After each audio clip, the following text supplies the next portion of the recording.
views and opinions expressed in this program are those of the participants and do not necessarily reflect the views of BronxNet or the program underwriters. Hello everyone, and welcome to Open BxRx Remote, brought to you from my living workspace, Charity Executive Suite. I'm Rhina Valentin, your host of Café con Leche every Friday. Here's what's coming up in today's show. Leading things off, we'll discuss all the different services Safe Horizon provides for domestic violence victims as we continue to honor Domestic Violence Awareness Month. After that, we'll hear about the third annual GoLiveMore Charity Event, helping to bring health and wellness to the community while raising awareness to those affected by cancer. Then we'll find out about the Bronx is Beautiful bike ride, a socially distanced interactive bike ride experience for the people of the Bronx to enjoy amid the pandemic. And later on in the show, Bobby C brings us an up-to-date with the latest headlines in the world of sports. And last but not least, this week's Open Artist Spotlight shines on Poet Yesenia Montilla, who will recite her latest poem, La Bodega, a gentrification story. So sit back y prepárate. All this and more is headed your way, because now we are officially open.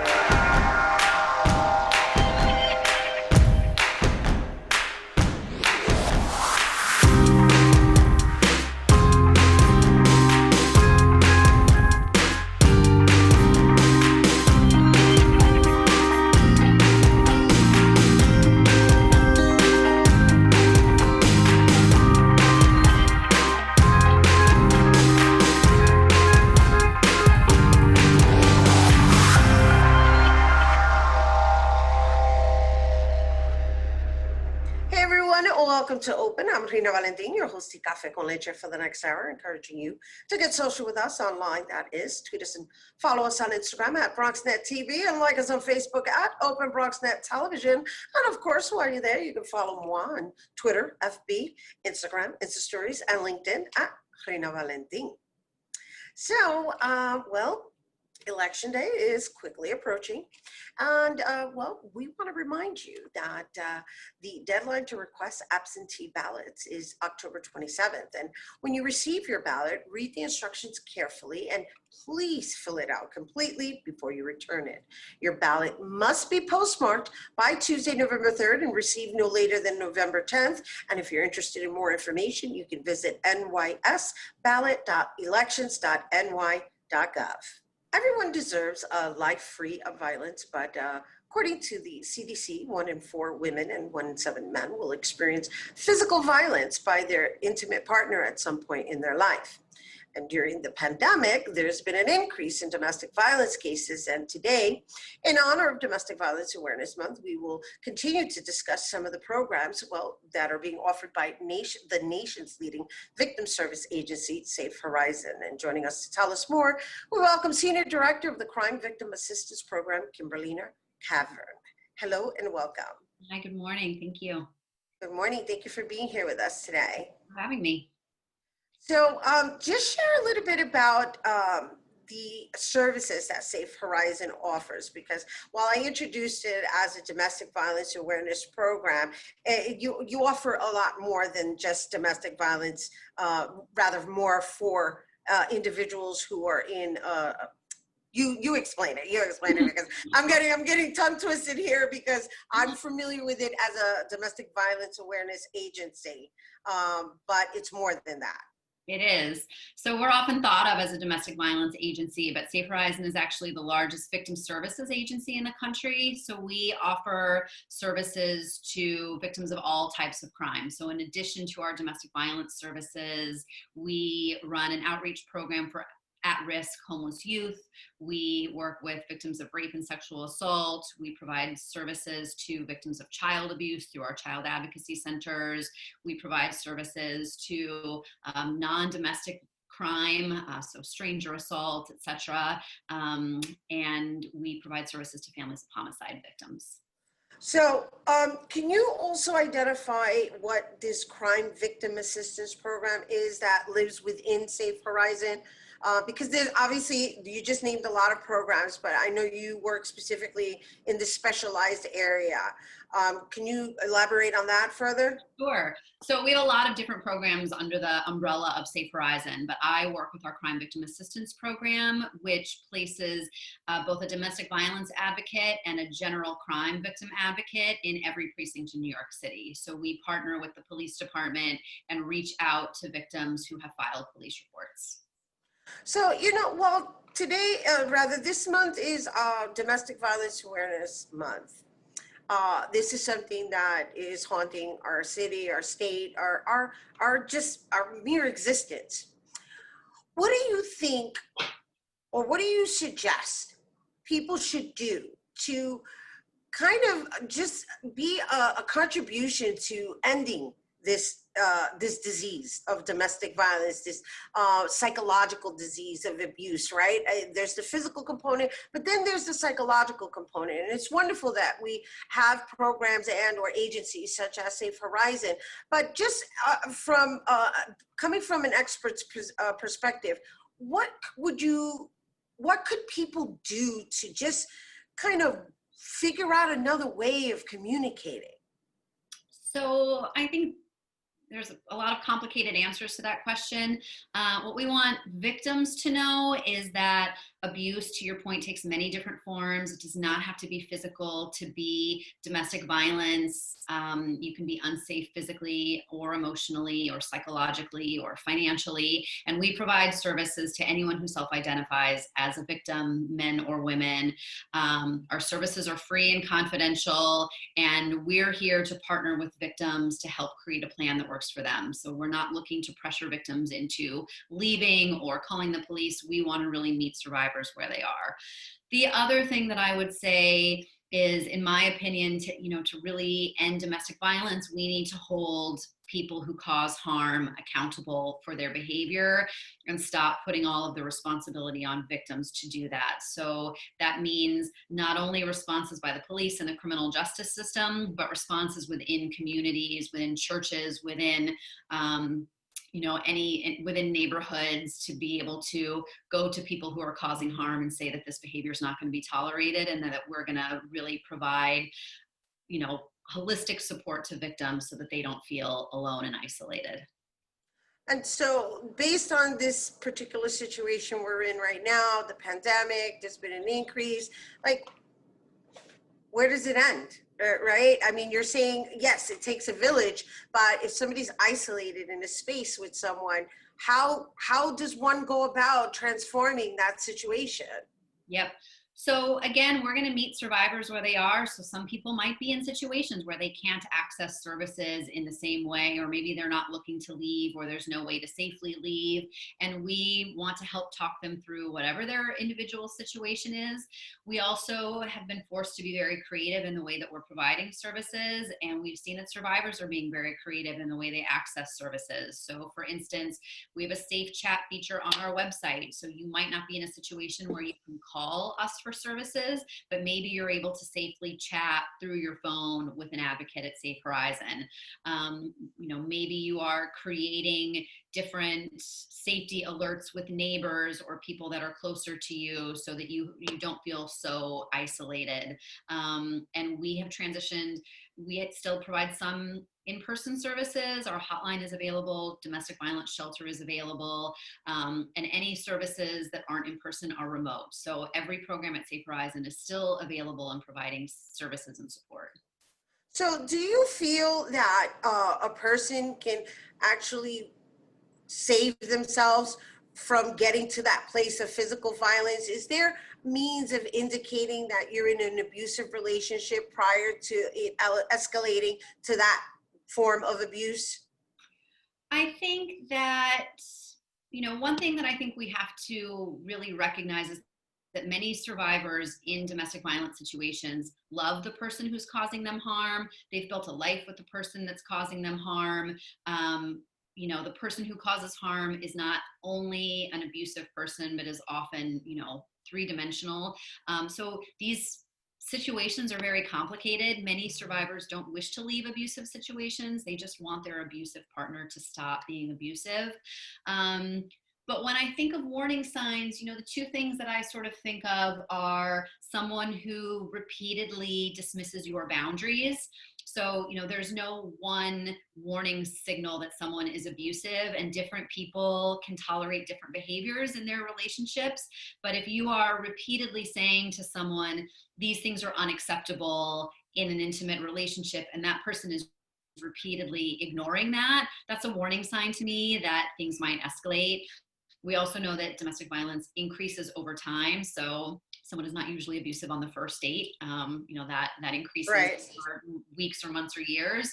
And the other thing I think is, domestic violence is a pattern of power and control. So, there are relationships that are sort of mutually unhealthy where people argue a lot. Domestic violence is really about one person's life getting bigger by making another person's life smaller. So isolating them, taking away their decision-making power, not respecting their boundaries. So I think if you start to sense that those things are happening in your relationship, those might be warning signs that the relationship is going to become more abusive.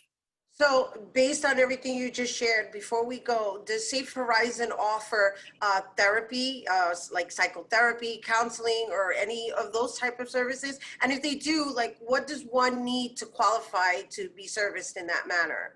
So for any of our services, you need to identify as a victim of a crime. That's the only requirement on our end. You don't need to have filed a police report or reported to anyone. And we provide counseling in a number of different ways. So we might provide psychoeducational counseling in our community programs. Many of our programs provide groups, some, electronically now, because of the pandemic, but generally in person. And we also have our counseling center that provides therapeutic counseling services to survivors of abuse. Well, thank you.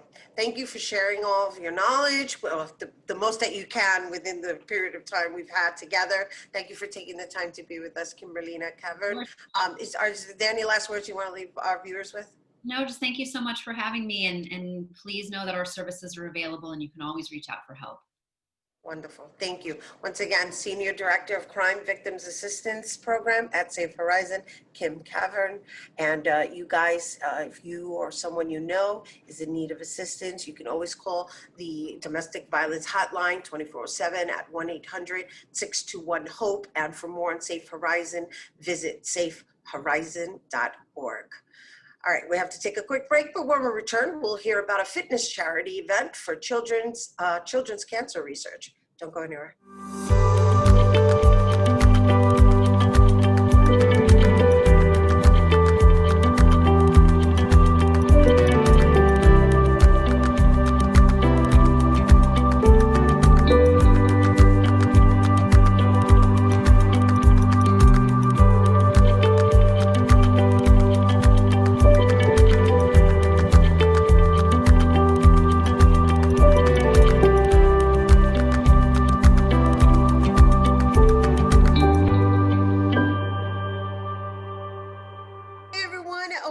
To open. Our next guest is holding his third annual GoLiveMore Charity Event, October Fit Showdown. And this year, the event is dedicated to igniting confidence and empowering individuals with a new presence of energy through health and wellness while raising awareness for cancer. And joining us to tell us more, we welcome GoLiveMore Charity Event CEO and a New York Police Department officer, William De La Cruz, and Finest Fit co-founder and NYPD Lieutenant Vinny V. Hello and welcome, gentlemen. Thank you for being here with us. Thank you for having us. Well, Officer De La Cruz, you've come a long way from being a mister. How are you, Rhina? Great to see you. It's always awesome to see you. I love your energy. Thank you, honey. Thank you. Thank you so much for being here with us. And thank you for joining us, Vinny, because I understand you're over there in Key Largo, in Florida. Yes, no. So thanks for taking the time. No, thank you for having me. I appreciate it. Thank you. I love that we're able to shed some light on you guys, and I say you guys as an officer in just showing that there's more to you than just your job, right? And so I want to start with you, Will, because you've been part of Open for the past couple of years. We discovered you as the Mister of 1 year, and then you formed this movement, and it was geared towards breast cancer awareness, and you raised funds for organizations that are, in need of funding, and now you're shifting over to just cancer in general. So, what shifted this dynamic? So first off, Rhina, thank you for having Vinny and I. We really appreciate this opportunity. And you have seen my growth and my involvement towards shedding light on breast cancer. And to piggyback on that story, I've had my own set of struggles with breast cancer in terms of family struggles. And that was my foundation. That was my motivation, my inspiration to create a movement of empowerment where you just don't pay $50, you go home. No, I have cancer survivors share their stories, share their struggles, share their light. So, those in darkness could say, listen, I went through that. I got out of that. And the previous 2 years becoming a police officer, I unfortunately have seen many of those struggles come to light, not only with breast cancer. So because of the COVID pandemic, national pandemic, it was very difficult to kind of organize just a typical run, Right. which is what I've done the previous 2 years. And my mentor, big brother Vinny here, and I were always speaking about partnering up together. I'm actually a board member for his personal nonprofit, Cops and Kids. He'll talk about that later, but we decided to kind of not get away from the idea of breast cancer, because we definitely want to contribute and keep evolving and keep bringing some awareness towards that effort. However, Right. because of the COVID, we wanted to do something where we kind of have fitness entrepreneurs, nutritionists, health experts to help people in need and crisis of COVID.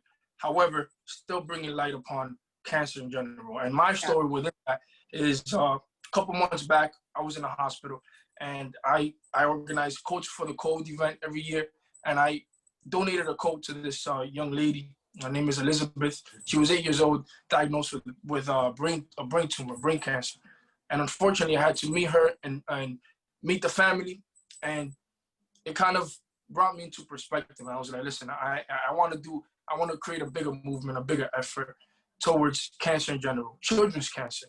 And I grew up in Harlem, so I want all the efforts that will be made on Saturday, October 24th, will be going towards children's cancer research, primarily in Harlem. That's wonderful. That's wonderful. So basically, all you've done is expanded on your generosity. I love it. I love it. So let's get to meet Vinny V, or Lieutenant Vinny V, I should say, who's down in Key Largo. He mentioned something about a foundation that you founded. So let's talk about that. So me and my partner Joel Allen created a nonprofit organization called Cops Who Care Incorporated.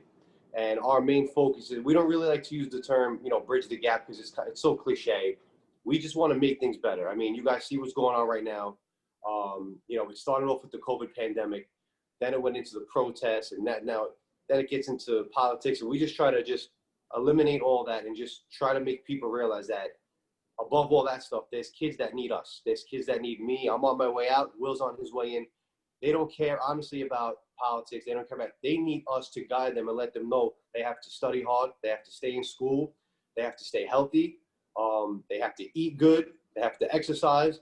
And this is why me and Will kind of came together for this event, because what he does and what I do for the community and what he does with the breast cancer, it's just all intertwining now. And we want everybody to come, and it's a free workout.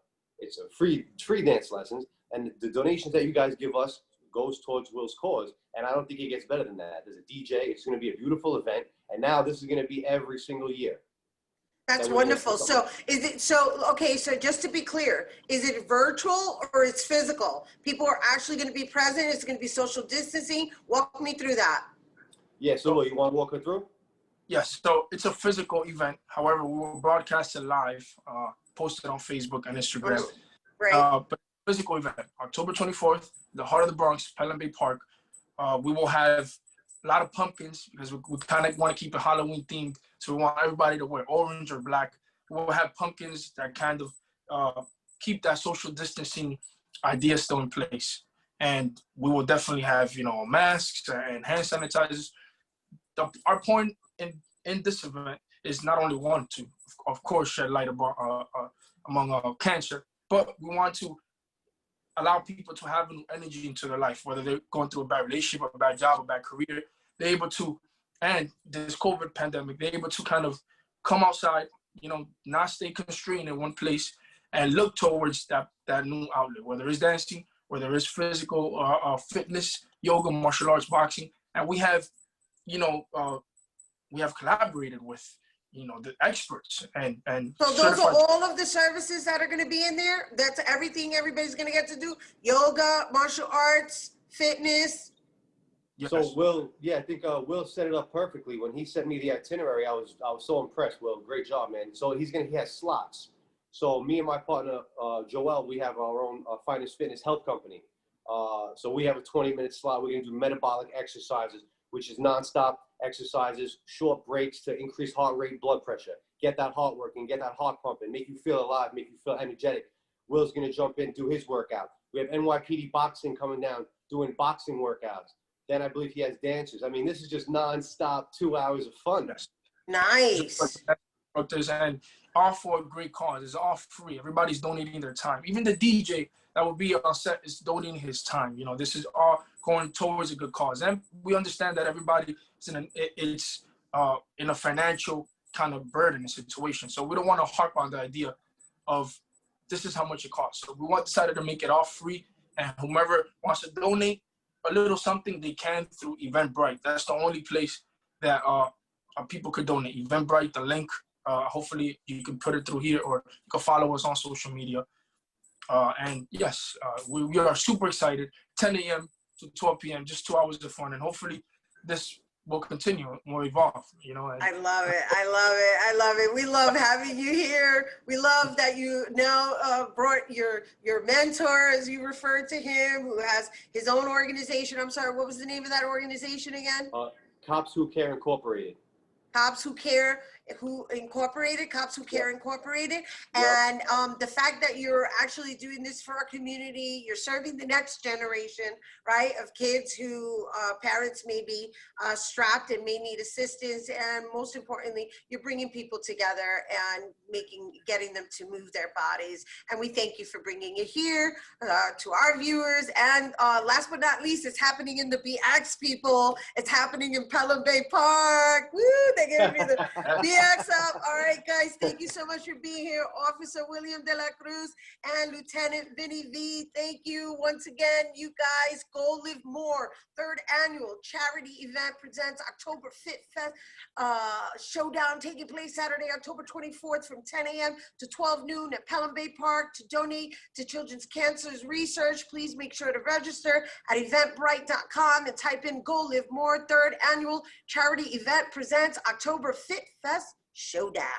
All right, we got to take a quick break, but when we return, we're going to hear about another event Bronxites can enjoy during the pandemic. Don't go anywhere.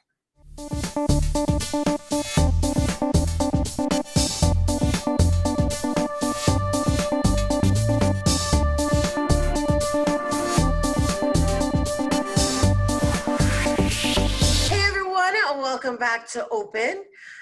So, although it's been tough, it's been a tough year, we'll say, our next guest decided to partner up with City Bike for the Bronx's Beautiful Bike Ride, a socially distanced interactive bike ride experience for the community to enjoy. The event will include poetry readings by local writers, yoga classes by local teachers, wonderful views of Randall's Islands, and more. A little empanology there. Joining us to tell us more, we're going to welcome Bronx native co-founder Almaris Grullón and Bronx Writers creator Josue Caceres. Hello, gentlemen, and welcome. What's up? What's up? You're Yeah. How you doing? Estamos con amores. That's it. That's the introduction right there. Welcome, gentlemen. I'm so happy to have you here with us. Yes. It's been a while, right? And I know this must have been quite challenging for both of you. I just want to share with our viewers.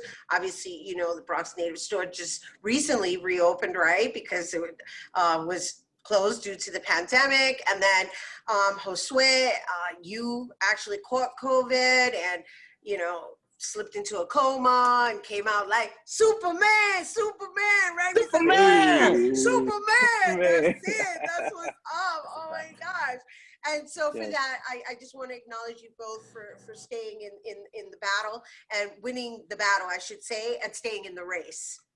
Yeah. Yes. Thank you so much for having us. You know, we've been getting on with you on interviews for a minute, so we appreciate everything you do, everything BronxNet does to share our stories and to become a platform for the community. So much love to all of that. Yes. Thank you. Yeah, definitely. Thank you for having us. You know, it's definitely been a tough year. You know, there was many losses, but we tell everyone that we feel better than ever. And I'm always grateful for you because, you know, you gave me my first interview a few years ago. So just happy to be here, definitely. Ay, Dios, I take that to heart, Josue, because I'm so proud of you guys. You know, it's really so prideful to just watch you build and keep going. And now you've got this wonderful event that you partnered up with City Bike. Very smart, I might say, Maurice. You already know we're working here. We're working Thanks. collaborations, partnership. And that's the other thing I really admire about all of you is that you have a certain group and you all work together, right? It's like I rise, you rise with me. You know what? We're going to fit you in here. And I'm saying that because I shouted out Empanology because, you know, I love Empanology as well, or should I say We love Jason, yes. and his wife and the new baby. But Yep. but the point is that todo familia and Yeah, everybody's in their grind, and it's like here's an opportunity. How can you contribute? How can we all benefit from it? So Yeah. give us the breakdown, Amaris. Yes. So this is a very special event. You know, the concept about this event is exactly how you just kind of started, right? This has been a crazy year, a lot of struggles, a lot of challenges, right? I feel like we need a little bit of fresh air, right? We need some peace, tranquility, getting back to the normal. You know, we were always doing events, experience, this and that, but now we're living in a different climate. So we partnered up with City Bike to create this experience, this bike ride, community bike ride, of course, COVID friendly, social distanced, all that good stuff. But one of the most special things about this ride is that it promotes our people, you know, and it gives so much to our people, right? So we're going to go from the Bronx Native Shop to Randall's Island. And then in Randall's Island, we're going to loop around a section of Randall's Island, and we're stopping 3 times, right? And each of those times is going to be a different experience.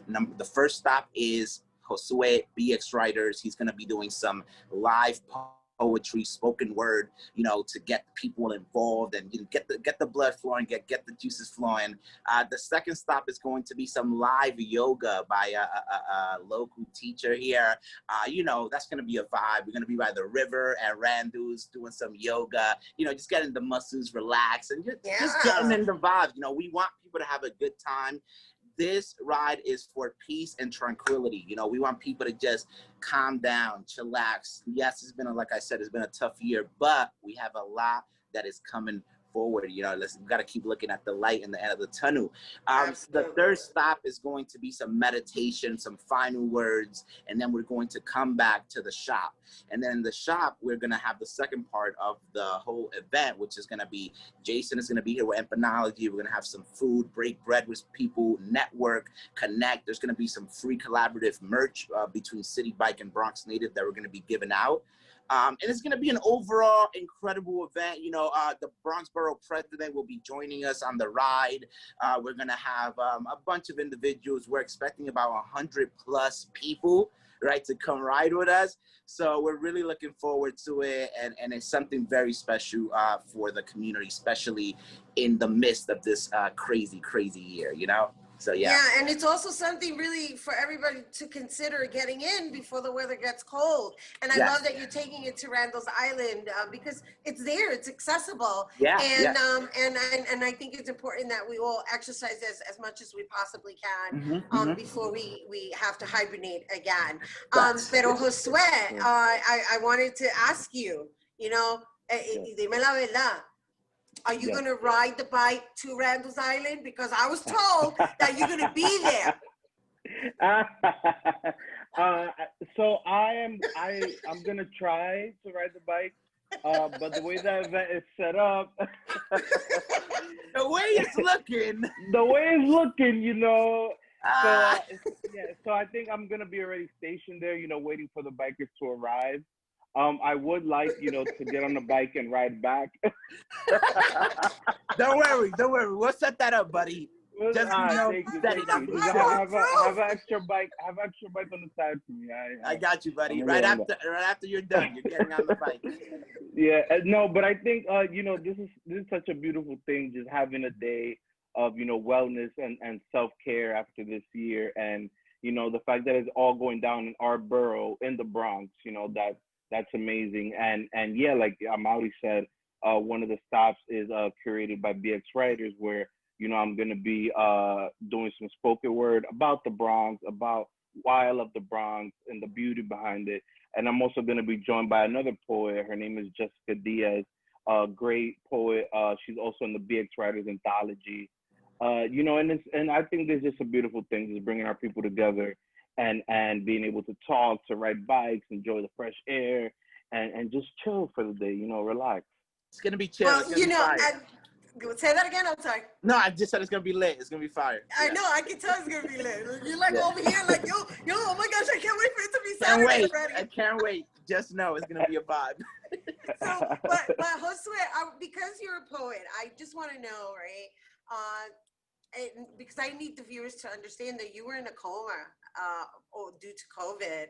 And I just wonder what kind of outlook you have in life now after having experienced that extreme chance of slipping. I mean, you know, has it just shifted the way you are writing, the way you perceive things? Yeah, for sure. You know, I definitely see things differently now, just the way I approach life in general. You know, I don't really get caught up in a lot of like the hype, you know, that I used to get caught up in.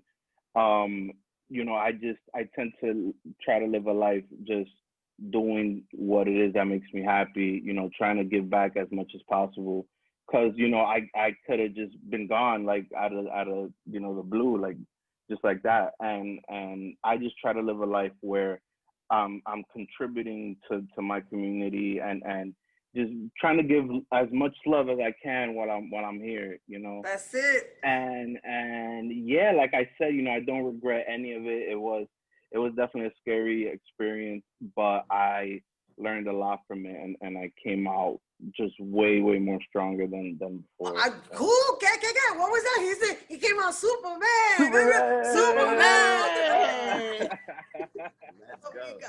I love you guys, man. I'm so proud of you. And you know, you see in la lucha ahí, and I love what you're doing. I love this concept. I love that you're bringing everybody together under the sun, which we all need a lot of vitamin D as well, by the water, getting the exercise on, and just being with each other, right? Yes. That's what it's all about. You know, there's a lot of elements to this, you know, the health and wellness, the artistry, the culture, the food. So, you know, that's something that Bronx Native specializes on, and it's something that we want to continue to do. How do we bridge the gap between all of these things, right? Art, music, food, culture, community, and fashion, right? So that's exactly what Bronx Native is here to do, to bridge that gap and to present our people with these experiences that we don't normally receive here in the Bronx, you know. So that they mentioned. That's why we're here talking about it right now. Yes, but before we go, because we gotta go, unfortunately, I know I really wish we didn't have to go, because we need an hour interview. Yes, okay, we're gonna work that out. We're gonna work. Let's do it. I understand that the city bike component of the reservations through Eventbrite are already completely sold out, but I also understand that you're inviting people to just come on their own bikes. Yes. So we had an RSVP, 100 tickets got sold out in one day. Thank you so much to everyone that got the ticket. But a lot of people are saying, they still want to be a part of it, and they can be a part of it. They can come through at the time 12:30.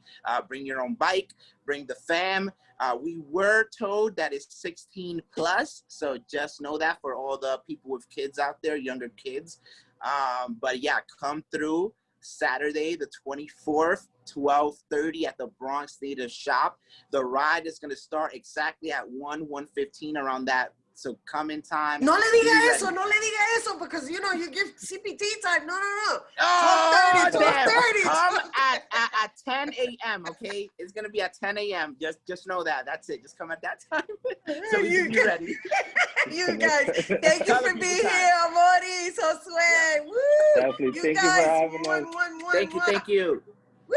The And Bronx real quick,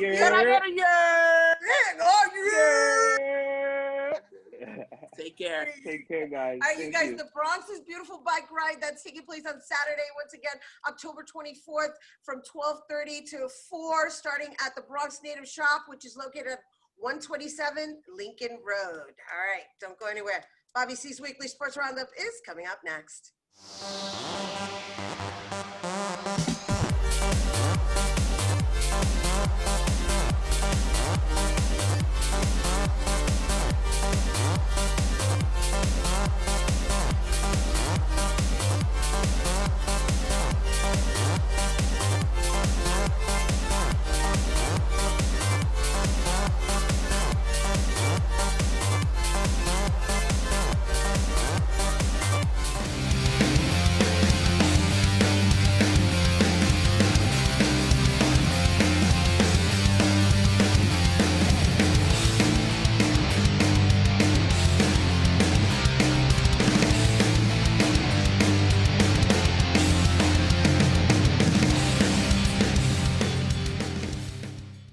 We begin our look at sports on the baseball diamond, where the Fall Classic took center stage this week. Congrats to the National League champion Los Angeles Dodgers and the American League champion Tampa Rays.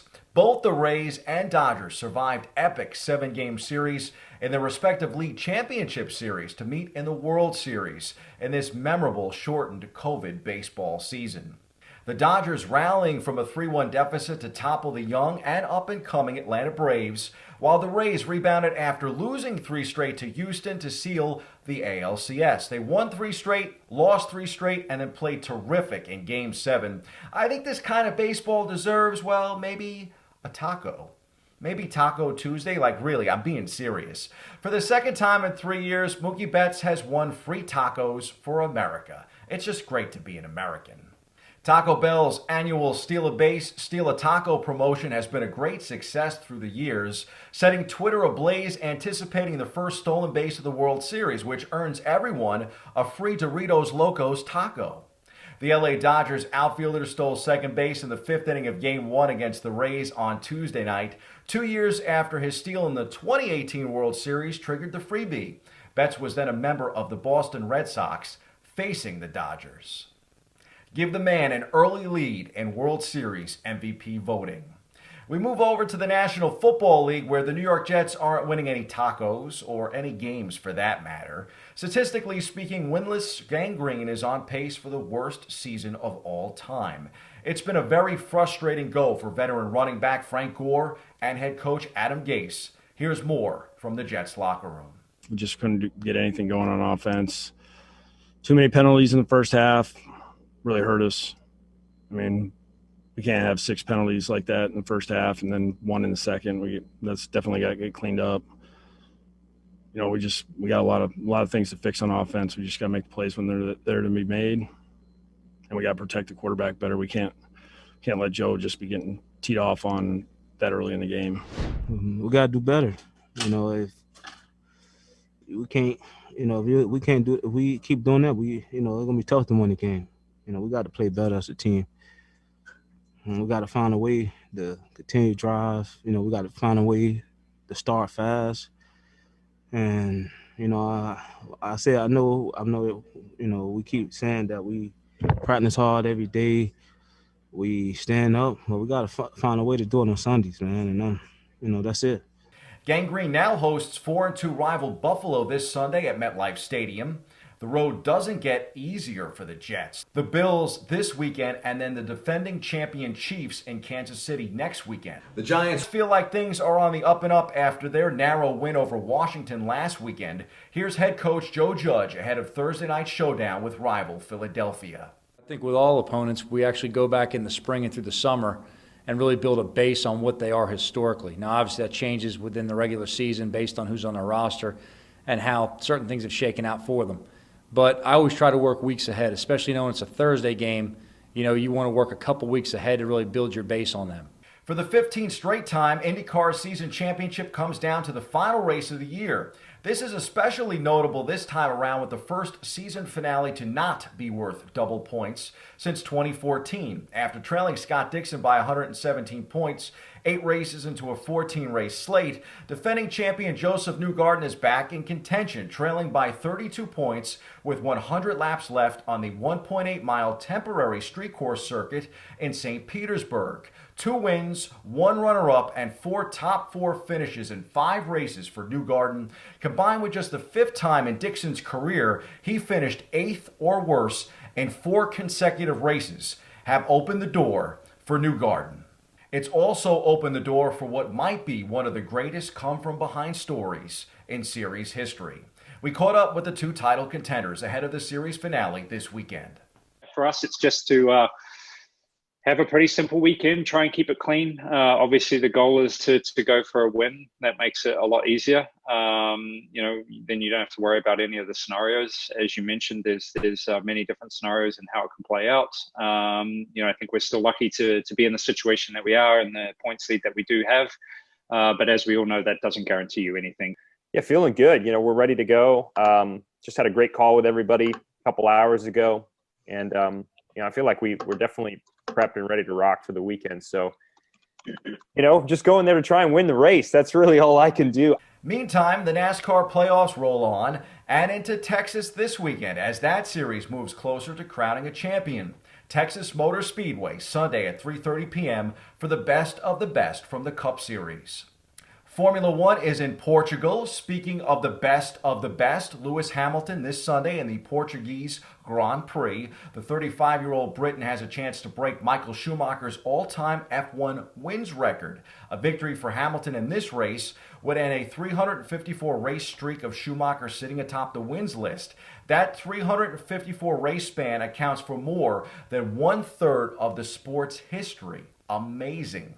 What's also amazing is what's going on in MotoGP these days. The 2020 MotoGP season has been nothing short of bonkers. 10 races and 8 different winners. The series takes turns once again at Motorland Aragon this Sunday. This Sunday is also the series finale for North America's premier motorcycle road racing series, Moto America. They are at Laguna Seca for Speedfest at Monterey. You won't want to miss any of those. Same deal in the world of mixed martial arts. UFC 254 highlights a terrific weekend of sports action. The Ultimate Fighting Championship returns to Fight Island with UFC 254, specially timed for UFC lightweight champion Habib Nurmagomedov fans in the Middle East and across Asia. Tomorrow afternoon, Habib Nurmagomedov will defend his UFC lightweight title against interim champion Justin Gaethje at UFC 254 in Abu Dhabi.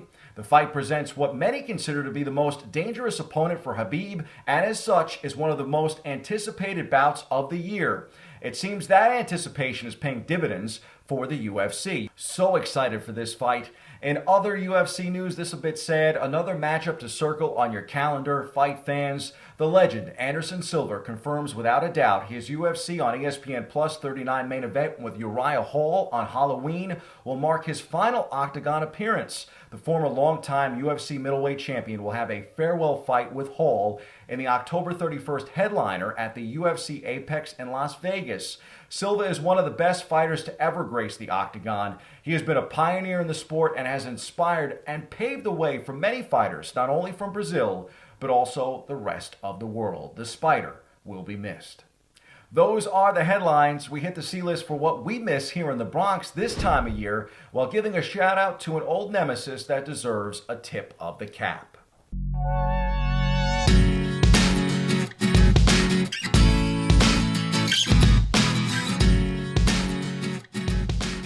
No, I don't want to talk tacos in this C-list, but I do want to say that yet again here in the Bronx and in the city that never sleeps, we missed the Fall Classic this October.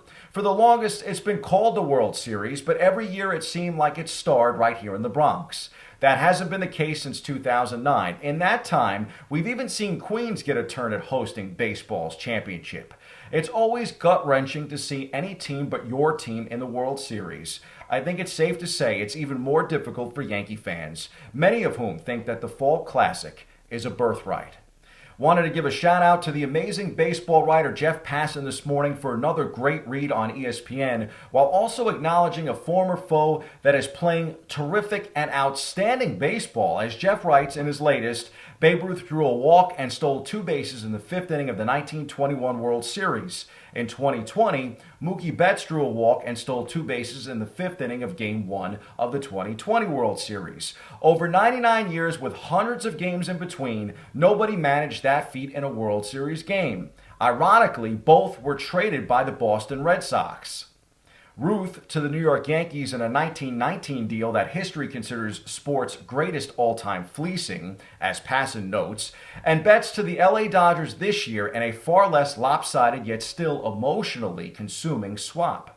Tune in to watch more of the Mookie Show as Game 3 of the World Series is tonight, followed by Game 4 Saturday. So much good stuff sports-wise on this weekend, Rhina. I just can't wait. That's your look at sports. I'm Bobby C. Tune in for Monday Morning's Open as we play some World Series trivia on the show.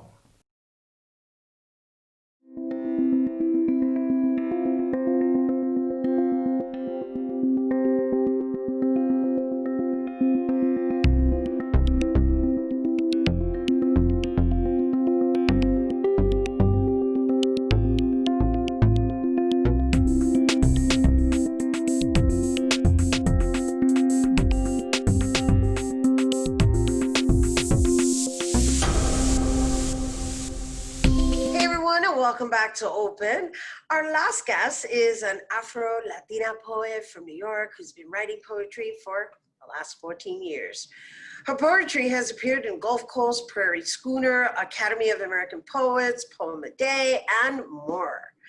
Her first project, The Pink Box, was longlisted for a PEN Award in 2011, and she's working on her second project, Muse Found in a Colonized Body, and it's coming out in 2022.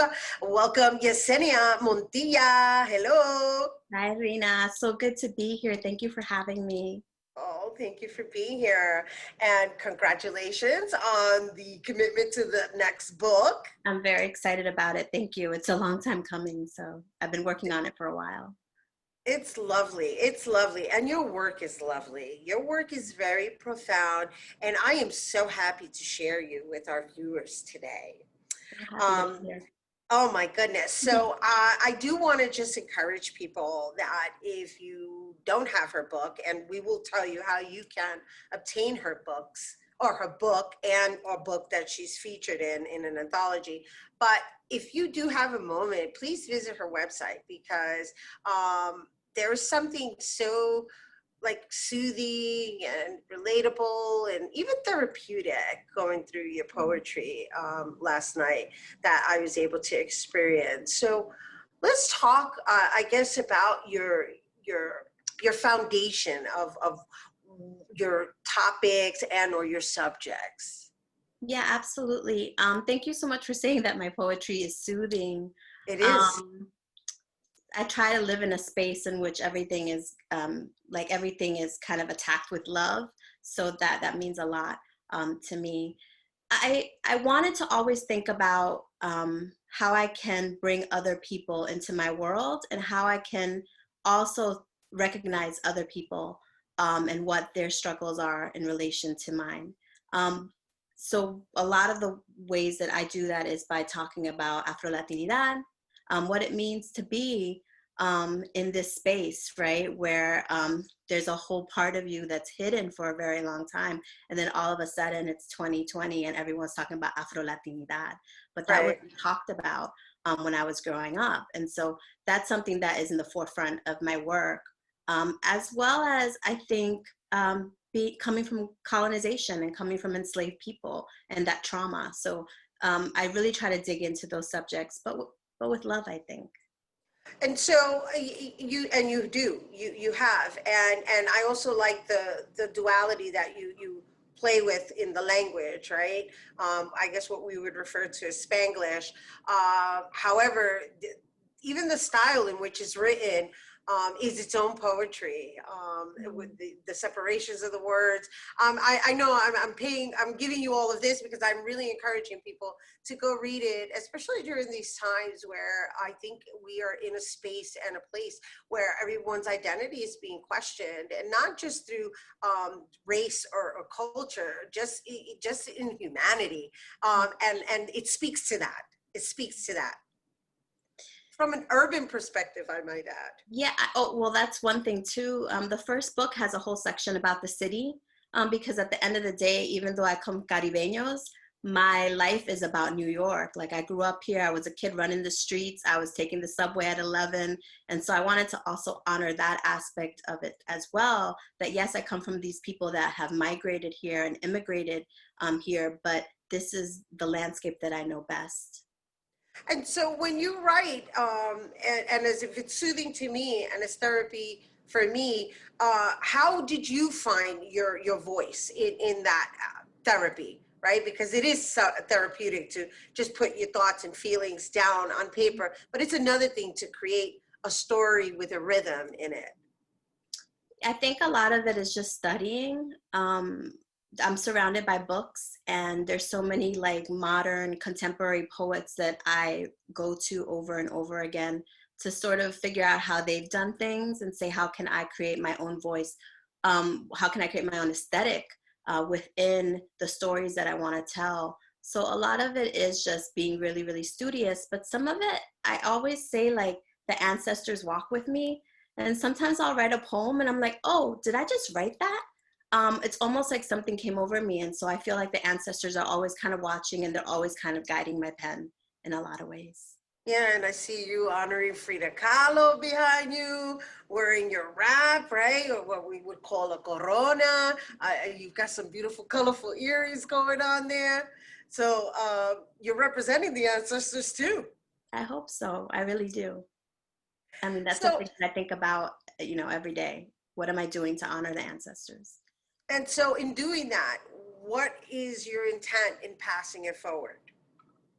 My intent is for our stories to be told, my stories to be told, my family's stories to be told, and for anyone that needs it to find solace in these stories and to know that they're not alone. And also at the same time to also look back and honor my ancestors and say, I'm writing because you existed. I'm writing because you struggled. I'm writing because you fought. And so I think those are my intentions, truly. Truly. And you know what? I can see it and I can feel it. And I read it, and I'm so excited that you're going to share something with us today. I mentioned that you are also part of an anthology, but just in case you guys are interested in knowing, Pink Box is her first book, and the second book is going to be 2022 Muse Found. Is it 2022 Muse Found? It's coming out in 2022. It's coming out in 2022, and it's Muse Found in a Colonized Body, which that within itself sounds extremely profound and really deep rooted, right? Because it's kind of like, wait a minute, how are we even like? So I can't wait to see how that one's going to come out. But what are you going to be presenting for us today? Oh, so I have a poem, actually 2 poems out in this anthology, Latin Next. I wanted to show this anthology just to everyone watching, because I think that sometimes folks are like, well, where do I go if I wanted to like get a vast knowledge of all the Latino voices out there that are writing? I think this anthology is comprehensive. It came out this year. And so if anyone's interested, this is a great place to start. Can you show me the thickness of it? Oh, it's super thick. Look at that. That's amazing. There's a lot of poets in there. It's tons. I think it's like 300 pages of poetry. Yeah. So, and you're in there. Yeah, and it's incredible, and they're all over the country. So you get a taste of all flavors. So I highly recommend this for sure. And Willie Perdomo was one of the editors along with Jose Olivares and Felicia Chavez. So yeah. And it's available on Amazon.com. You can get it on Amazon.com. If you want to support small presses, Haymarket Books is the press that put this together. Awesome. And you're going to be reading for us today. I am. I'm going to be reading La Bodega, a gentrification story. Outside the bodega, it is spring, a 60-degree evening, and the men are playing dominoes. Their granddaughters with pigtails and pink bomber jackets and matching leggings are hopscotching. I take a turn before going inside. On the line, I hold onto a bag of perejil, una yautía, dos yuca, y un cartón de huevos. Tonight, dinner is a Taíno feast, and this is where my mind has wandered when the white woman slides in front of me. She slams her Diet Coke, bag of butter lettuce, box of rice aroni, and a can of tuna on the counter. El bodeguero looks in my direction. He knows I carry inside me the kind of ancestors that would cut a, but I say nothing. The air that comes through the door is so soft, like a lover's sweet hands, and I'm feeling generous. You should carry organic eggs. Then I don't have to go to the supermarket, which is so out of my way. The bodeguero asks, are you going to buy all my organic foods if I order them? She responds, yes, me and all my friends. I stop paying attention. Behind the glass counter are 3 Dominican newspapers on display. One of the captions stops me. Exclusivo. ¿Quién era Cristóbal Colón? In an instant, I'm giggling uncontrollably. I have no idea who he was, but I know at the very least, he was the kind of human that landed in a place some called paradise. And instead of enjoying the view, he asked for organic eggs and cut the line.